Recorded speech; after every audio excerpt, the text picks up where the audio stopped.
everyone, I'm here with Anton Koval. Welcome. We are here today to start talking a little bit about marketplace failures. You have some experience building up a really good marketplace, but then running into some issues. And we figured that it's something other marketplace founders would be interested in learning from. And you have a really, really interesting story. So I'm super, super interested in getting to dig into this. I would like you to start by introducing yourself, both what you've done in the past, so the marketplace that you ran, and also what you're doing currently. So thanks a lot for having me here. My name is Anton, yeah, for some 15 years I live in Poland, although I'm Ukrainian originally, and I worked in various businesses before, and then I had one point where I was working for government, and I was helping other tech companies set up here in Poland. And so I had a lot of conversations with different IT executives. And at that point, I decided that it's a great point. There's a huge problem in terms of talent shortage in Poland, especially in the IT area.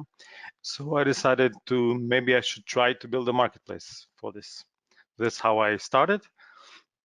And there will be a long story about this, how it all went. But currently, I'm running an agency that is helping actually other companies not to make mistakes when they develop their marketplaces, and actually help them build and scale those marketplaces. Yeah, so you did BrainJobs PL, right? That was the name of the marketplace. Can you give us a little bit more insights in what it was like? Introduce that a little bit more, how it was set up, and what the point was with that. Yeah, so sure. It was a two-sided marketplace. So we had IT candidates on one side and IT companies wanting to hire those IT candidates on the other. So that was the basic premise. Again, because we had a lot of discussions with a lot of different executives, we had some understanding there is a huge need there, because companies before only had two options. One was job boards, which is very hard to get a IT candidate, and then recruiters that kind of charged a hefty fee of some 15%. So we decided to be somewhere in between, to charge a fee, but a lower fee, because we would leverage the technology and matching and connection to help them connect and do hires. Did you do, like you said already, that you had job in the government, so you had some personal experience, but did you do any market research, any proof of concept, anything like that ahead of time, or did you just go, I know this is a problem, let's run with it? Because again, as I worked in the government, at first I talked to a lot of executives, and we actually made reports by ourselves. Our kind of institution was responsible for making reports on talent shortage, and we got to the point that it was at some point talent shortage in IT was around 50,000 people in Poland. So wow, that's a lot. yeah, the numbers weren't lying, but we still wanted to make some small tests, because we knew there is a shortage, but we didn't knew whether we would be able to attract those people. So what we did a basic, very cheap and basic approach. So we created a Facebook page and invented some name. It was Hired Pro, something like that, and like made a campaign, a few posts to see if people are liking and if they engage with content. Is there any like anyone on the market there? So we ran a few tests for around a month, and we saw that there are people liking, asking, well, what is this? We want to try it out, see what is this.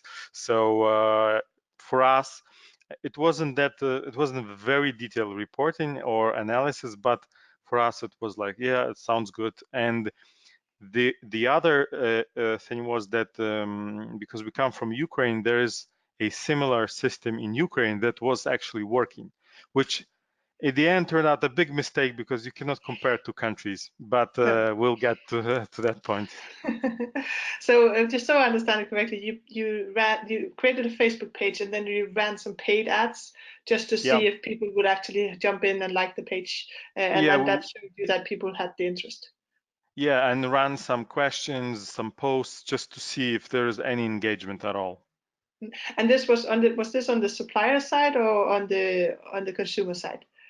So if we say that supplier is a IT candidate, then yes, we were targeting IT candidates. Okay. That's I mean that's kind of like a growth hacking Yeah. way to Back do it. then, we started this in 2015, so those big buzzwords like growth hacking didn't exist. So it was we called it just marketing. Well, it's kind of the same, isn't Yeah, it? uh, cool. So then you were there. You said, okay, brain jobs. There's certainly some interest from the applicants side. yeah. You know that there's a shortage, so you seem to have a problem that needs to be solved. What was your next step? Did you start building the marketplace then, or what happened? Yeah, so back then again, we didn't know that we are actually building a marketplace. It was like complete idea. Now there's a lot of information about this and blog posts. So I first of all I found a partner because I didn't have technical skills. I was just kind of CEO talking and selling. So I need someone to code the system, and I found a partner, and together we founded the company. His name is also Anton, so very easy. And then he was responsible for actually turning the idea into a software product. We also hired kind of a junior developer to help us out because we were both working our normal jobs and kind of building this in the evenings. So again, it's also one of the mistakes. There's no part-time CEO, but yeah. And we started building from like basic landing page and sign up form for again supply side. We started from supply side.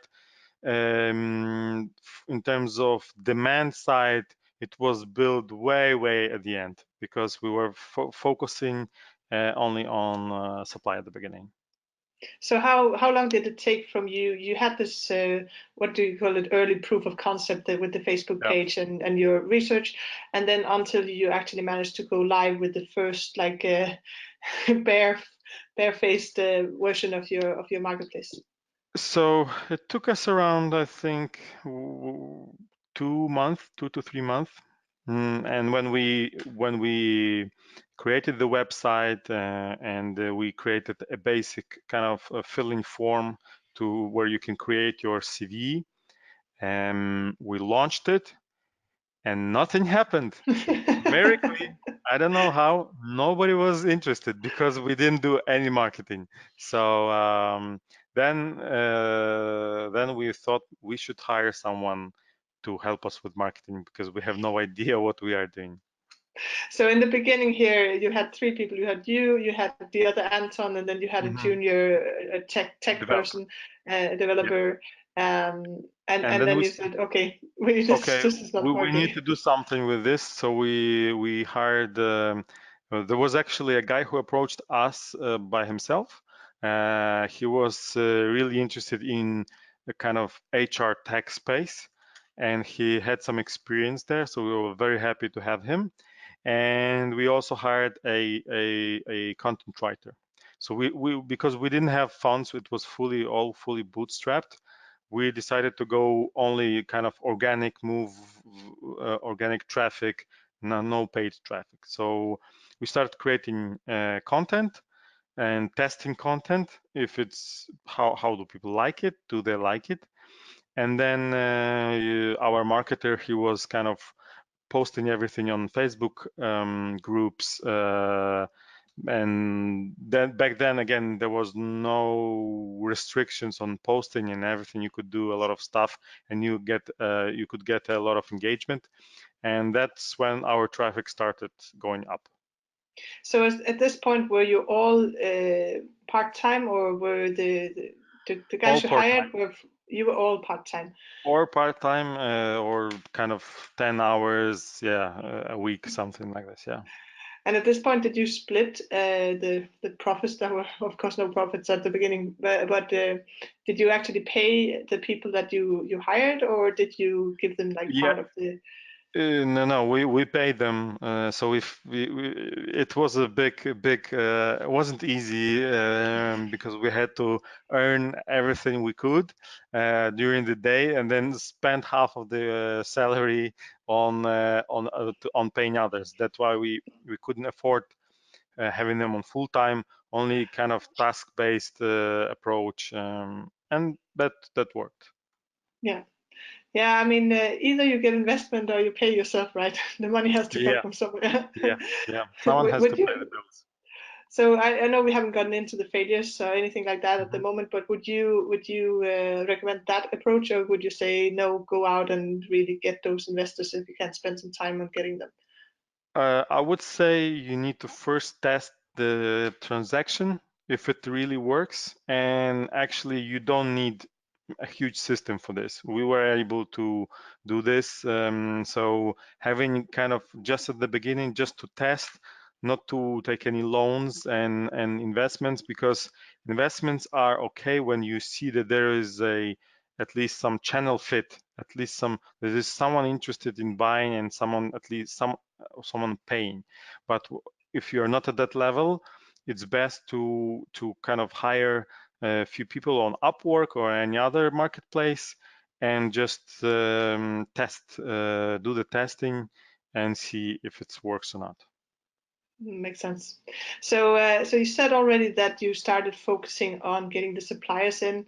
How Mhm. long did it take until you get? So you went live after 2 to 3 months, but then how long did it then take for you to actually have some suppliers coming in? Um, and what did you do? Like you mentioned, you did content, but was there anything else you did in order to attract those first Uh, applicants? Yeah, so we did a lot of content. We made a lot of mistakes in content because we wanted to target IT people, and the content, because we couldn't afford expensive IT writers, we were using cheaper IT writers that were not good in writing about IT. So we got a lot of kind of bad press about that. We don't know what are we writing about, but it was actually good because people started reacting to our posts. And then we remade them and then posted again and said, guys, we made it this time. Everything is right. And please check it. And they started reading this and said, yes, now it's good. So we had a lot of interactions with them. We also built a salary calculator, which was a huge success. And I recommend to anyone who is doing a marketplace to build a calculator. What we did was we scraped some data from different sources together, kind of basic programming languages, years of experience, locations, and salaries. How much should these people earn? I had some access to different data because I was again working in government. So we kind of created a small website where you just put in your experience level, your technology and location, and it spews you a number. How much should you earn? And to get the number, you need to put your email. Very basic. Smart.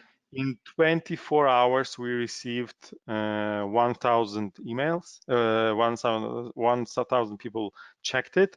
Around 200 kind of went to our system and signed up.